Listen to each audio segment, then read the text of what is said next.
does well.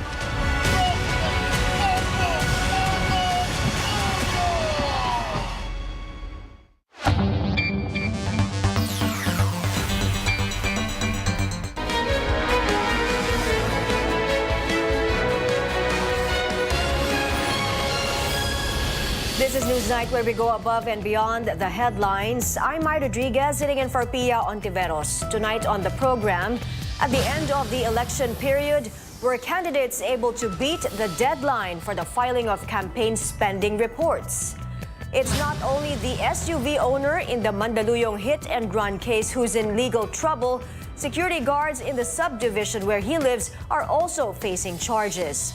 And news for the Army's K-pop group BTS drops a sneak peek of its new single, while a member is set to headline one of the biggest music events in the United States. The 2022 election period officially ends today. It's also the last day for candidates to file their campaign spending reports. Melissa Lopez joins us live from the COMELEC headquarters in Manila. Melissa, it's already an hour past 5 and offices should have been closed by this time. What is the situation there now?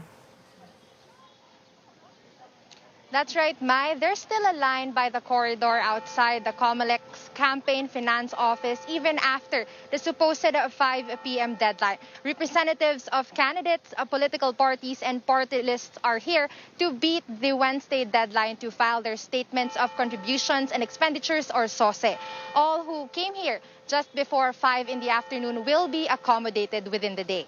Now, President-elect Bongbong Marcos and Vice President-elect Sara Duterte have filed their SOSEs on Tuesday, paving the way for both of them to assume office by the noontime of June 30th. Marcos spent 623.23 million pesos for the campaign. Duterte spent one-third of that amount at 216 million pesos. The spending limit is at 674 million for each of them. The Uniteam bets say the bulk of the funds came from cash and other donations from the respective political parties, Partido Federal for Marcos and Lakas CMD for Duterte. Both Marcos and Duterte say they did not spend a single peso from their personal funds for the campaign, which resulted in a landslide victory. On the other hand, Senator Manny Pacquiao, who finished third in the race, funded most of his campaign out of pocket.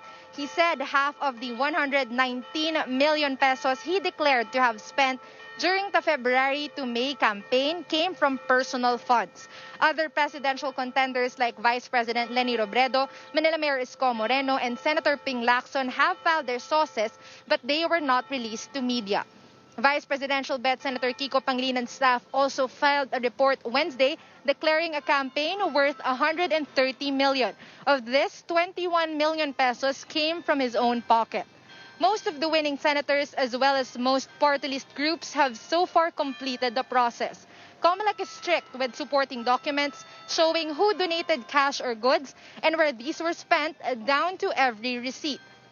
Actually, some had to make multiple trips here just to comply with the requirements.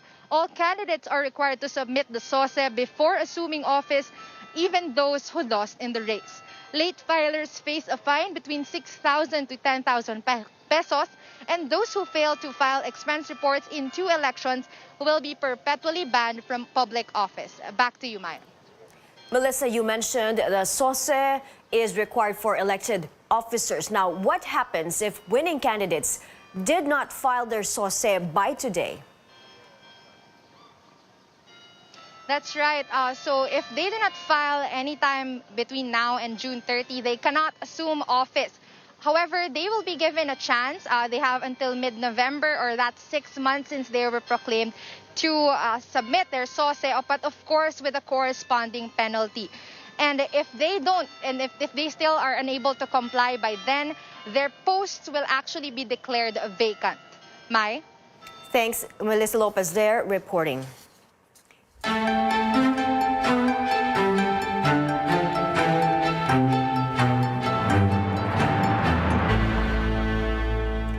President-elect Bongbong Marcos will attend the face-to-face Asia-Pacific Economic Cooperation or APEC Summit in Thailand on November 18 to 19. This is the first time the summit will be held in person after it was canceled in 2020 and 2021 because of the COVID-19 pandemic. The summit's main purpose is to promote sustainable economic growth, trade and investment, and prosperity in the Asia-Pacific region. This year's edition will focus on the importance of resuming safe and convenient cross-border travel. The organizers believe that it will hasten the region's speedy economic recovery from the crisis brought by the pandemic. The Thai government sent its invitation during the courtesy call of ASEAN ambassadors to Marcos last Monday. Incoming cabinet officials already buckling down to work less than a month before assuming office. In a Facebook post, incoming Migrant Workers Secretary Susan Oples says she met with the next Information and Technology Chief, Ivan Uy. Oples says they discussed, quote, possible digital solutions to cut red tape, to be competitive overseas, and to ease the burden on overseas Filipino workers, to which Uy said were, quote, doable. While the appointee for the Health Department has yet to be named, outgoing Secretary Francisco Duque says there are already candidates for the post. He says they are all qualified and have a proven track record in public service. I have been hearing names, no, of the potential Secretary of Health. They're all good. I know all of them. I think they're all qualified. They've had quite a track record of public service, but I will not tell you or disclose to you who they are. DOH is very much ready to present the transition plan. Duque says he will go back to Dagupan City after his term to teach in their family-owned Lyceum Northwestern University. But in case he gets charged over the procurement of pandemic supplies from the controversial Pharmally Pharmaceuticals Corporation, Duque has this to say. I always have good lawyers and many advisors, well-meaning advisors who know the travails, no, that I have to go through while helping and leading the country in this historic pandemic. Ang mga tao, dahil kakulangan nga, yung legal knowledge can be dangerous. Yun yung mga ibang pinapakita ng mga tao. They become all experts. They all become self-anointed, opinionated individuals. No? And also because of out of extreme fear, hindi na nakakaisip ng tama. Hindi na alam kung ano yung logic, ano yung, diba? Kaya tayo, science-based tayo. Duque is confident President Duterte will continue to stand by him, adding that the president has his full trust and confidence. Outgoing Senate Minority Leader Franklin Drilon earlier advised Duque to hire a good lawyer, alleging he had a hand in what he says was the mishandling of pandemic funds. Meanwhile, Duque admits it would be difficult to reach the government's target of vaccinating 77 million individuals against COVID-19 before President Duterte steps down. The government would need to inoculate 3 million more people with a little over 3 weeks to go. Currently, the number of fully vaccinated individuals is at 69.5 million. Mahirapan given the numbers now, no? Parang mga 300,000 lang a week for the primary dose. And for the second dose, even lower weekly vaccination rate. No? So, kailangan na lang ipagpatuloy talaga ng susunod na administrasyon to further ramp it up and achieve 100% of the 77 million target. Duque is also asking the incoming administration to institutionalize the COVID-19 alert level system amid some calls to do away with it. If they want to expand the alert leveling system to 0, they can do that, but there has to be a clear basis. No? But this I can tell you, ALS, the alert leveling system, is a very good practice. Hopefully, it will become a best practice that the next administration will continue. rather than dumping it, no, or trashing it, they should institutionalize it. Over 2 years of battling the pandemic, Duque says the virus has been somewhat contained, but he adds the public should still temper expectations. More developments in the Mandaluyong hit-and-run case. Authorities are now going after security guards of the subdivision where the SUV owner lives. Chrissy De Matulac reports. Subdivision security guards are now facing a complaint after the police failed to speak with the owner of the SUV that ran over Christian Floralde. The Mandaluyong police slapped security personnel with obstruction of justice for not cooperating with their investigation. Kung may ganoon tayong mga activities of police follow-up, ibig sabihin that is to serve justice for the victim.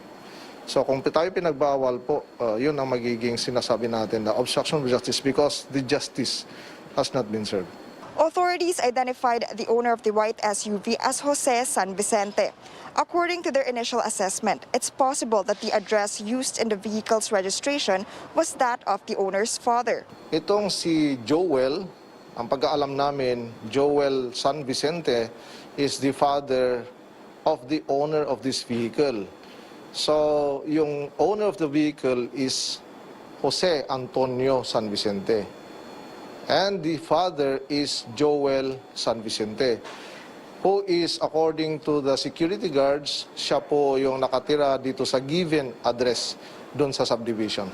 Si Joel San Vicente. Jose San Vicente was expected to appear before the Intelligence and Investigation Division of LTO on Tuesday to explain his side of the incident, but he did not show up. The agency then issued a second and final show cause order for the SUV owner to appear on Friday afternoon. San Vicente's driver's license will be revoked should he fail to show up again. The Mandaluyong police have already filed complaints of frustrated murder and abandonment of one's own victim before a court on Monday. It is now up to the fiscal's office to invite San Vicente for questioning. Chrissy De Matulac, CNN Philippines. More news ahead. Transport regulators are studying an appeal of jeepney drivers amid soaring fuel prices. While the Health Secretary says President Duterte is unlikely to sign the vape regulation bill into law. Details next on Newsnight, where we go above and beyond the headlines.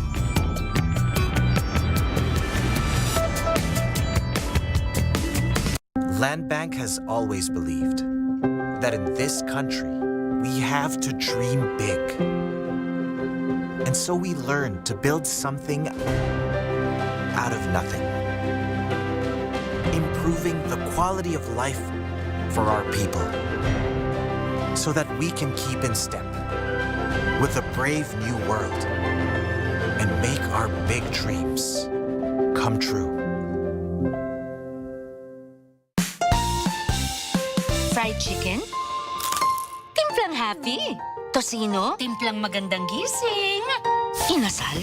Ito, medyo timplang umuusok. Galit-galitan. Spicy? Timplang hot na hot. With easy-to-cook Magnolia Chicken Timplados. Iba't ibang sarap ng chicken, kaya. Ikaw, anong Magnolia Chicken Timplados mo? Iba't ibang easy chicken sarap.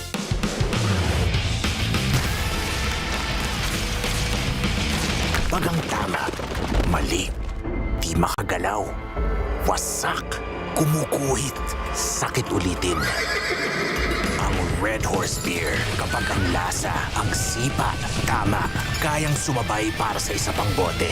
Sarap ulitin ng lakas ng tama pero di wasak.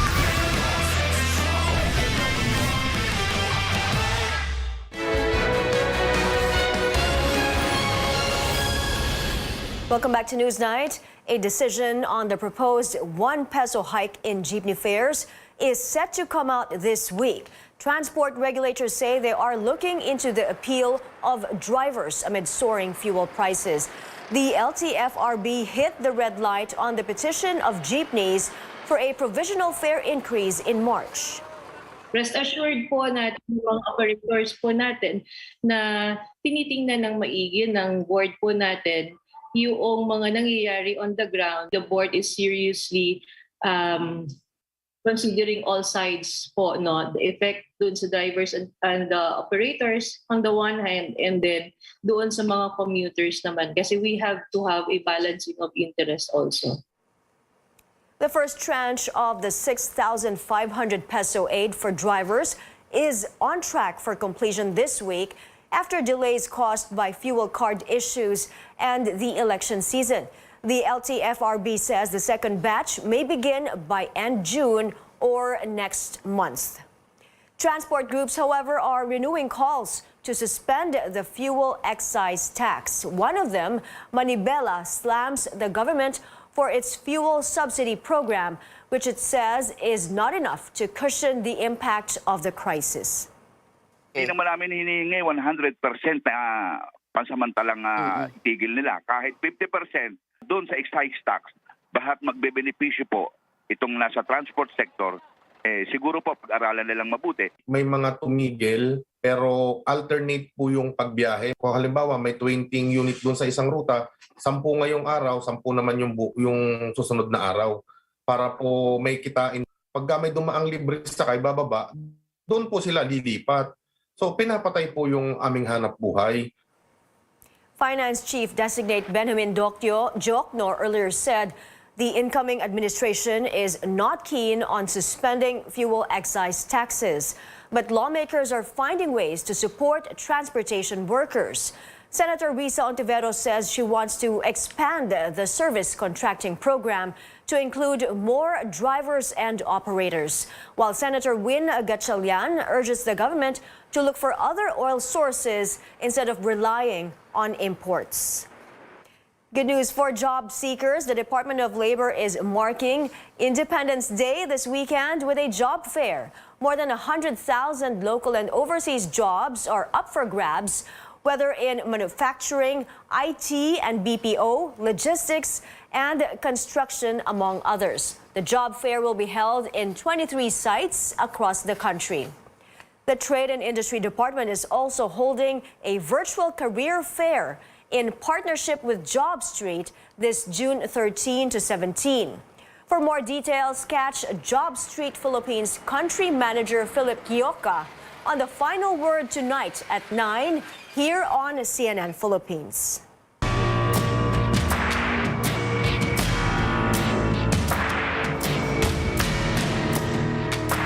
Residents are slowly picking up the pieces after Mount Bulusan left several communities covered in ash in Sorsogon. Even with a go signal from authorities, Stanley Gahete reports some evacuees are still afraid to go back home. After 3 days of restlessness, Mount Bulusan appears to have calmed down. More than 100 families at an evacuation center have been allowed by authorities to return to their houses. Sinisiguro natin ngayon na systematic yung kanilang pagpapauwi ng ating evacuees. Unang-una para sa kanilang seguridad at yung kanilang safety din pauwi. The local DRRM says they initially worried about the health and safety of vulnerable residents, but the situation has improved. Nung gabi po, medyo tumaas po tayo kasi gabi maraming nagrereklamo na hindi daw talaga nila kaya ang amoy ng asupre. Kaya kinuha natin sila nung gabing iyon. Many, however, are still afraid to return home with their communities still covered in ash. Ang bahay namin, pag nakita ko, napapaiyak ako. Kasi yung kusina namin, puno ng abo. Yung mga halaman ko, sir, ganyan na ho, yung mga dahon ng saging. Nakakaawa, sir. Para sa akin talaga ayaw ko pa. Kaya lang wala tayong magagawa. Yun ang dineclare nila na uuwi na kami. Kasi nga ang iniisip ko ang asawa ko kasi mabaho pa talagang abo doon. Meanwhile, the local social welfare department has provided returning residents 2 boxes of groceries per family. Nung Monday po, nagbigay na po kami ng food packs. And ngayon po, utos po na aming regional director na magbibigay po kami para po before mag-decamp po sila, may magagamit po sila pagdating po nila sa area. Despite some resistance, residents were transported by government vehicles to Puting Sapa, one of the most affected communities. The local DSWD has started a food for work program to the unemployed, assigning them to help clean the ashfall. Mahirap po maglinis kasi masyadong makapal yung alikabok. Masaya po kasi makakatanggap ako ng kuwan, ng grocery at saka Bigas siguro yun. Para malinis po yung barangay, nagpapaano po kami na makapagtrabaho sila. At the same time, bibigyan sila ng pagkain. Para pag uwi nila galing ng evacuation center, malinis na po yung barangay. Residents are hoping that Mount Bulusan won't erupt again anytime soon. Maraming salamat po sa inyo. Kung hindi kayo, wala pa kami dito. Salamat po. Stanley Gaete, CNN Philippines. A number of medical groups call on President Duterte to veto a measure lowering the age of access to e-cigarettes and vaping products from 21 to 18 years old. They warn this could lead to more Filipinos getting addicted to smoking.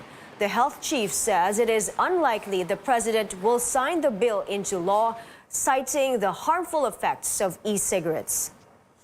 Unang-una, bago pa lang yung technology na yan, no? Yung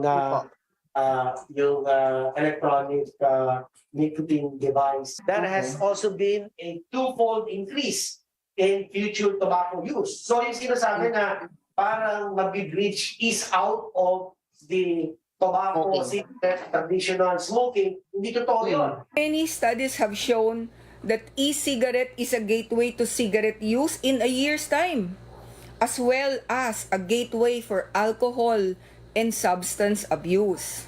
Once a young teen is addicted to nicotine, quitting is very hard.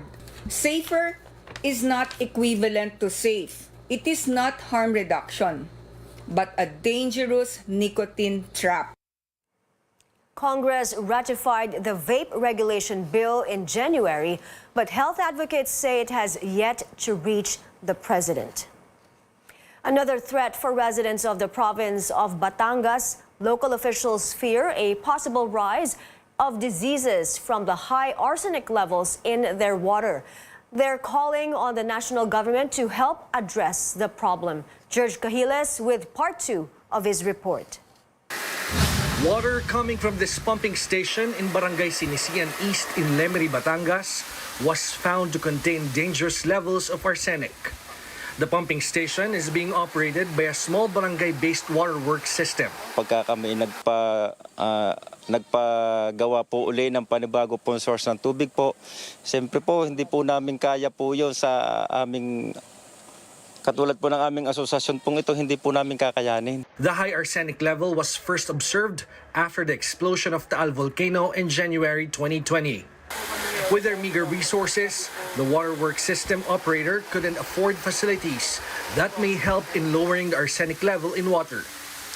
It could not even pay for the monthly testing for arsenic and other dangerous chemicals. Kami po ay nananawagan po sa ating pong national government na kung kami po ay matutulungan, yung katulad po namin ng barangay na kasali po kami sa positive ng arsenic, ang maibigyan po kami ng isa pong magandang pagdaloy ng tubig. A few meters away from the water pump is a house of Mena de la Luna. While she doesn't use tap water for drinking and cooking, she still volunteered to be tested for traces of arsenic in her body. Ever since nga, hindi ako umiinom ng tubig na galing sa ang consumption ko lang ng tubig is pagdilig, palaba, ganun lang. Wala pa namang resulta kaya nga kami nag-iintay pa rin. Prime Water services around 13,000 households in Lemery, Batangas. In a statement, the company assures customers that the arsenic level in their water is lower than the limit and is safe for drinking and cooking. In Taal, Batangas, the local government announced that all samples from the Taal Water District, which supplies water to majority of residents, passed the test. Merong 13 barangays na meron silang water system na sarili. Tinetest din natin yun. Kung talaga magkakaroon ng matindihang problema, mapoprocure kami or hihingi kami ng aid from the national government para magkaroon tayong tinatawag na, kasi naalis siya sa reverse osmosis. The local government says it is still closely monitoring the situation to ensure that their residents are getting clean and safe water. George Cahiles, CNN Philippines. In other news, the Justice Department is set to release a resolution on the Pastillas bribery scheme involving immigration personnel. Justice Secretary Bernardo Guevara says they conducted a parallel administrative investigation. Guevara, however, clarifies the respondents are different from the NBI's list submitted to the Ombudsman. The Ombudsman held at least 40 individuals criminally liable for allegedly allowing the entry of Chinese nationals into the country without going through the regular and stringent screening process. Guevara said the administrative case will determine the disciplinary action against the immigration officers. Former Deputy Commissioner Mark Red Marinas, the alleged mastermind of the scam, resigned in 2019. Still ahead, the sequel to Oscar-winning film Joker is officially on the way. Plus, a BTS member makes history joining the lineup of a famous music festival. That and more when we return on Newsnight.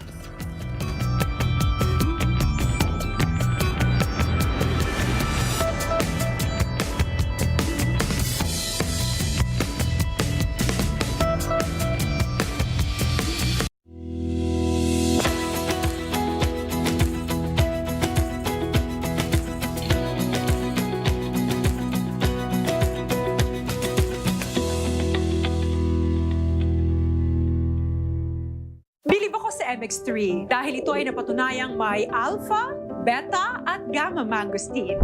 MX3 capsule helps avoid pain discomfort para iwas sakit. Tested and proven na low sodium, cholesterol-free at fat-free. Dito ako sa tunay, natural at original. MX3.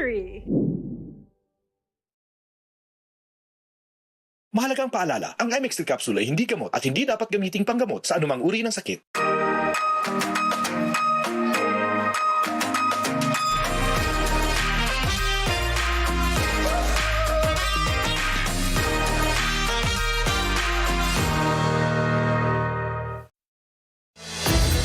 We have the power to protect Mother Earth, keeping it cleaner and greener, to preserve our one and only home.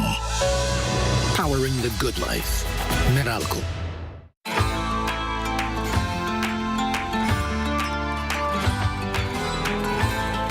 We're here at the Diamond Hotel at the Cornish Restaurant for the Flavors of the Archipelago, which is a buffet event where I will be cooking from June 6 to June 12.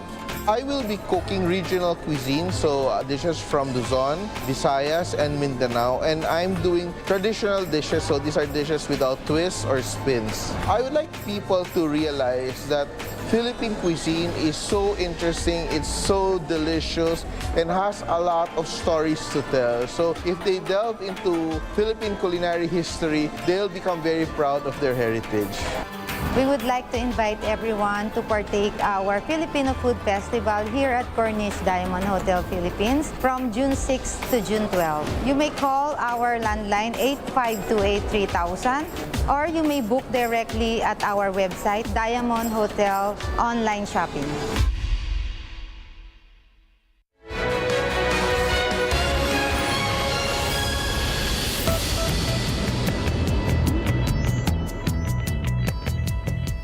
You're watching CNN Philippines. The origin story of Batman's most popular nemesis is getting a part 2, with the director of Joker confirming a sequel. Todd Phillips posted a photo with the movie's working title, Joker Folie à Deux, which means Joker Madness for 2 in French. Actor Joaquin Phoenix is set to reprise the lead role as he was seen reading the script in Phillips' post. Heads up, BTS Army's J-Hope, rapper of the Grammy-nominated group, is performing at one of the biggest music events in the U.S., Lollapalooza. This makes him the first South Korean artist to headline a main stage at a major music festival in the country. J-Hope's set is scheduled on July 31st, the last day of the Chicago event. There is more yet to come for BTS fans. The K-pop sensation released a preview of the music video for the lead single off their next album, Proof. Here's a look at the teaser for yet to come, The Most Beautiful Moment, dropping this Friday, June 10th.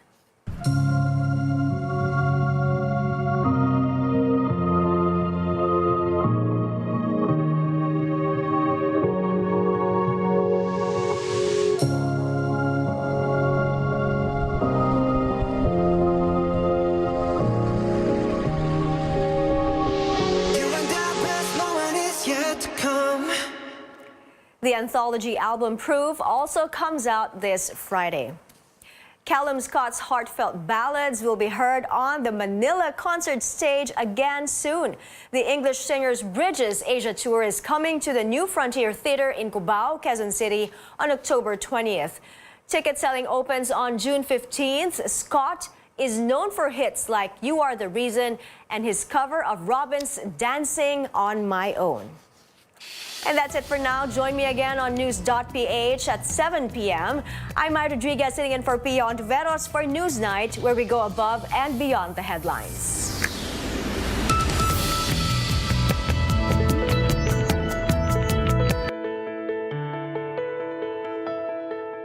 The World Health Organization reports that over 1 billion people around the world experience some form of disability, which greatly impacts their quality of life. But in the past few years, we've made many advances in assistive technology that can enhance their daily lives.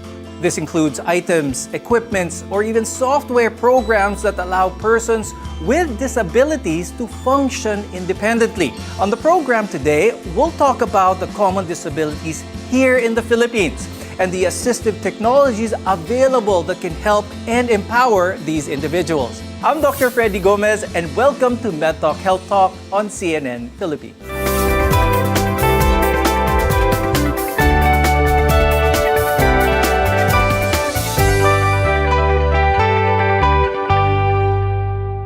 Our guests are here today to tell us what they are and where we can acquire them. With us is Dr. Josephine Bundok. She is a rehabilitation medicine specialist from Physicians for Peace and the head of Physical and Rehabilitation Department from the UERM Medical Center. Also with us is Dr. Norberto Martinez. He is an ENT head and neck surgeon from the University of Santo Tomas Hospital. We mentioned that assistive technologies are products that help persons with disabilities function independently. Doc Benny, tell us more about this, and could you give us some examples nitong assistive technologies? Assistive technology is not only for disability, actually it can also prevent disability. As long as you have an impairment or a problem in body function or structure, you can already have some form of assistive technology. This very eyeglasses that I am wearing is already assistive technology. So it is actually something that we use every day, but we do not know that it's called assistive technology. Anything that will help us have a better or functional life. The World Health Organization reports that only 1 in 10 people in need have access to these products. And since the onset of the pandemic, people from countries like the Philippines have even less access to assistive technology or only have access to poor quality product. Dr. Bundok, why is assistive technology so scarce here? And how did the pandemic further impact access to it? Even in the absence of pandemic, there are 5 factors which hamper access to assistive technology. 1 is cost. 2 is data. We do not actually know how many need it. 3rd is our topography. We are more than 7,100 islands and it's quite difficult to reach. 4th is we lack the professionals who are capable of implementing or developing the assistive technology, tools, supplies, and program. And last but not the least is we don't have local products. Everything is imported. So with the pandemic, aside from the fact that physical distance is a factor or a challenge in access, the pandemic added the factor of social distancing. So the more that the access to assistive technology has become scarce. Now let's talk about one of the most common disabilities here in the Philippines, and that is vision impairment. Millions of Filipinos suffer from this and many go undiagnosed. But actually, people with these problems can correct them for the most part by using eyeglasses. So what are some of the conditions that eyeglasses can help with? Very obviously and most common is the error of refraction, but we also have astigmatism. We also have what we call a double vision. Or in children with cerebral palsy, for example, they have difficulty in controlling the eye movement. So these are some of the more common reasons why eyeglasses are prescribed. So an optometrist or an ophthalmologist usually performs an eye exam to determine what type of eyeglasses work best for you. But unfortunately, many Filipinos don't have access to this, especially in distant provinces. So my question again for you, Dr. Penny, is it best to acquire glasses from an eye clinic, or can Filipinos get quality eyeglasses even from places like the mall? Definitely, you go for quality eyeglasses. In fact, it is the program of the Department of Health to do early newborn screening so that they could be properly advised from the very beginning.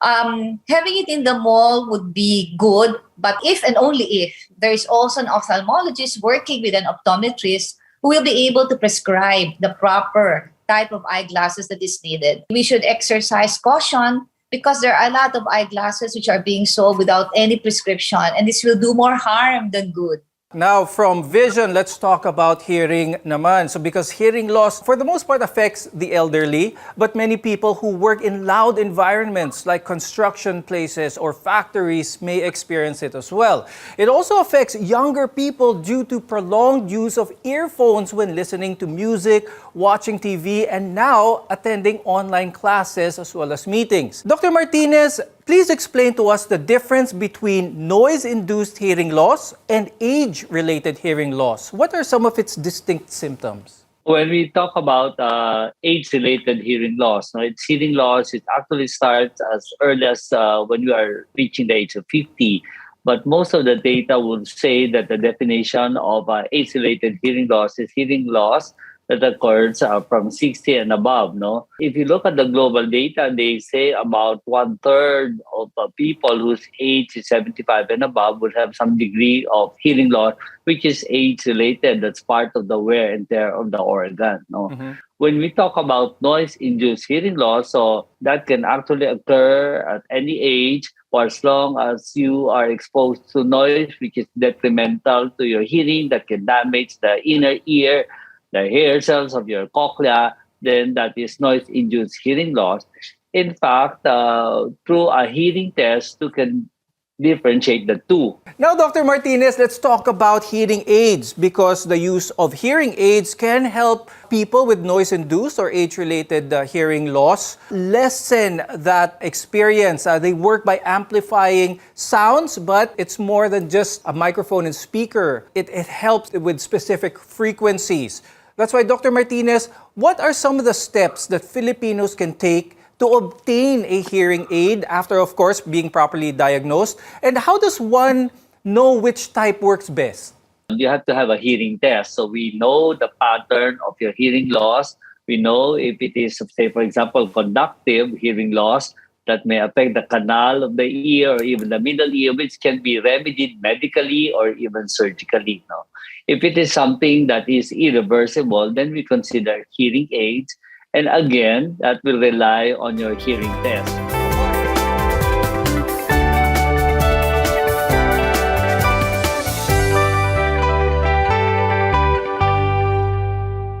I'm Dr. Freddy Gomez, and welcome back to MedTalk Health Talk. Today, we shed light on assistive technologies available that can significantly improve the lives of persons with disabilities. Let's talk about technologies available for mobility. Many Filipinos, both old and young, endure fractures, injuries, and health conditions that may lead to amputation or even loss of limb function. On the other hand, some are born with disabilities that may prevent them from walking properly or walking altogether. Doc Penny, what are some of the technologies that are available in the Philippines that will address mobility, and how do they work? So actually, there are a lot of assistive technology for mobility. And you could have this talking phones or self-directed devices which have sensors that would assist for mobility and orienteering. And then we have the basic canes, crutches, walkers for those who have still some level of function with their legs, no? And we go down to the level of your wheelchairs. The wheelchairs could be basic for those who just have orthopedic problems, or it could be supportive for those who have stroke or with neuromuscular disorders. And for people who are really paralyzed from the neck down or would have some difficulty in control of the wheelchair, then we also have what we call our motorized wheelchairs. So these are the most common assistive technology for mobility for people who have intact limbs. For those who have a limb which is absent, whether it's in the upper or lower extremity, we have what we call the prosthesis or the artificial limbs. So by far, those are the common assistive technology for people with mobility disability. Dr. Penny, let's talk a little bit about canes and crutches because this is very common, especially habang tumatanda or even if they have a disability. Could you tell us what exactly are they for and how important is it that someone gets the proper equipment for this? So everything should be customized. So we just don't buy over the counter the cane or the crutch. People might be skeptical, but we actually measure the length of the cane and then we fit it to the one who would use it. There's a certain degree or angle of the elbow that is required and a certain distance from the foot that is required also when you are walking with the crutch or the cane. So it is very essential and very important for safety and functionality that we are able to measure and customize the cane or the crutch for the one who will use it. Now, Dr. Penny, you mentioned about prosthetic limbs. There's a lot of mystery about this because a lot of people, the first thing they will think about when it comes to prosthesis is this is very expensive. How important is having a prosthetic limb either for the leg or for the arm? How can Filipinos be qualified for a prosthetic limb if they indeed need one? There are two purposes for your prosthetic limb. That is for cosmesis and more importantly, body image completion, particularly for the upper limb because it's exposed. No, it's a part of the body which is readily seen. For the lower extremities, the artificial limb or the prosthesis is more essential for walking. So these are the two main goals while we use a prosthesis. As for affordability, because of the establishment of the Philippine School of Prosthetics and Orthotics, and because of the PhilHealth packages for all types of prosthesis and orthosis, the prosthesis now for upper and lower limbs have become accessible and also affordable. So what is essential right now is just for people to be more aware of the services that are available and where they would go to in order to avail of this prosthesis. The area in our body which produces the voice, the larynx, or commonly known as the voice box, dito nanggagaling ang boses ng isang tao. But because of maybe disease, malignancy, or maybe trauma, this could be injured and the person loses the ability to produce sound or have a voice. Are there options as well, Dr. Martinez, for those who have lost their voice? They have a way of, or a technique of allowing the muscles of the neck to vibrate, the muscles of the esophagus to move, so they produce voice. No, at the same time, you can actually use a gadget. No, there is what you call an electrolytic. So it's a gadget that you put on the neck, so it will enhance the vibration, and you produce a more reasonable type of voice. No, now during the surgery, you can create a connection between the windpipe and into the esophagus using a prosthesis also. So with that, we call that the Blom-Singer prosthesis. You don't really have to use any gadget anymore because the air will be diverted from the windpipe into that hole. It's connected to the esophagus, and then you can produce good voice also. So there are certain surgical procedures that will actually create that also. No. Now, a common disability all over the world includes heart problems. In fact, heart disease is the leading cause of death. Now, your doctor might prescribe a pacemaker for those with certain heart conditions. Dr. Penny, let's talk about pacemakers. Maraming sa ating mga viewers ang nakarinig nito, but when is this recommended? Basically, the pacemaker makes sure that the heartbeat is good enough that would allow the recipient to be functional for all his activities of daily living. However, I know that there are certain precautions or risks that are associated with the use of the pacemaker, and it would really be best that a proper evaluation would be done by the cardiologist and the cardiovascular surgeon prior to undergoing the procedure. Many people suffer from communication problems, but there are devices and apps that can help with speech as well as language. Now, what are these assistive technologies? More on this when we return. Your health is our mission here on MedTalk Health Talk. We'll be right back.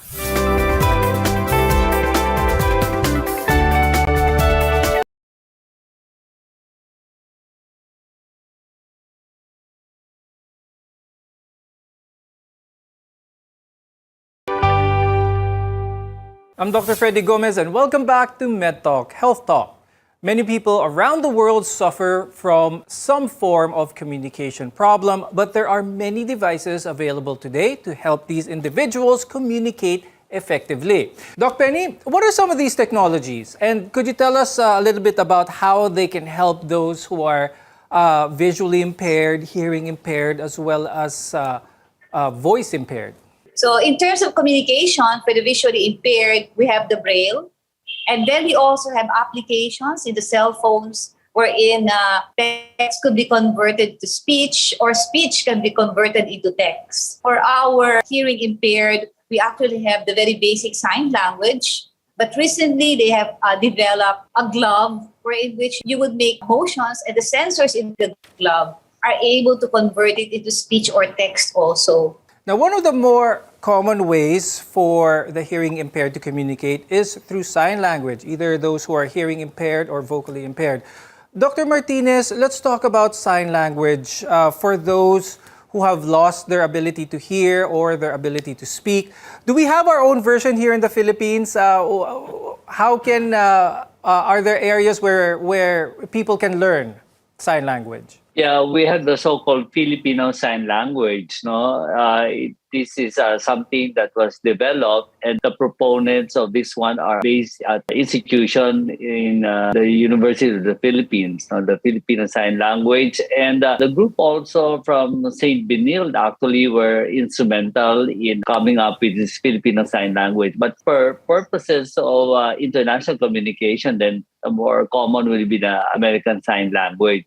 Now, Dr. Martinez, in this day and age of gadgets, cell phones, smartphones, iPad, tablets, has the communication skills when it comes to those who are hearing impaired or even speech impaired, has it changed for the better? Is it easier now for people to communicate? Gadgets have revolutionized communication. So for people, for example, instead of using sign language, basically they just text the message to another individual. So whether you are hearing impaired or not, then you can easily do that. As mentioned by Penny, when you try to communicate, the words that you say will be translated in real time into text. So a hearing impaired individual can benefit from that. So as I said, communication skills, and because of technology, has drastically improved. Every day we come up with new technologies to create an inclusive space for each person living with a disability. Dr. Penny, before we go, do you have any advice on how can we best enable the disabled? What is very important is for people to understand that assistive technology does not ensure that you would be functional and be able to save it usefully. It is very important that with the crutches, the cane that are given to you, the prosthesis provided, and the wheelchairs, you should also undergo training in its use. Not only of the person who would use it, but also the family and the caregiver, because this would mean also aftercare, maintenance, and proper utilization of the assistive technology. So this is very essential. Assistive technology, plus training, and or rehabilitation. And Dr. Martinez, before we go, do you have any advice for our viewers? Hearing disability is an invisible disability, so we should not take it for granted. We should know how to deal with the hearing impaired, especially for elderly, because we have to realize that we will get there at some point in time. Okay, so gadgets are something that will help us, but we make sure that we be patient enough to benefit from these gadgets. And when it comes to noise-induced hearing loss, it is irreversible, but definitely preventable. So we know how to protect ourselves so that this will not reach to a point where we have difficulty communicating. And with that, I'd like to thank rehab medicine specialist Dr. Josephine Bundok and ENT head and neck surgeon Dr. Norberto Martinez for sharing your insights with us today. We appreciate your time very much. I'm Dr. Freddy Gomez. Thank you for watching MedTalk Health Talk. We'll see you again next time.